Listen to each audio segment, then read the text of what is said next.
মা, মা, কি ব্যাপার মা?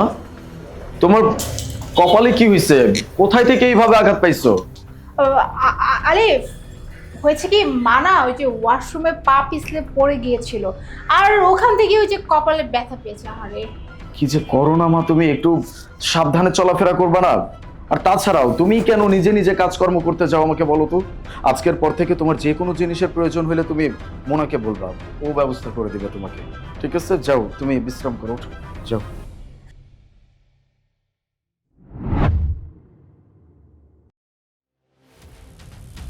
অনেক হয়েছে আরাম করা, হ্যাঁ এখন গিয়ে যা কাজ করো। বৌমা, তুমি কেন আমার সাথে এরকম করো? আমি তোমার কি ক্ষতি করছি?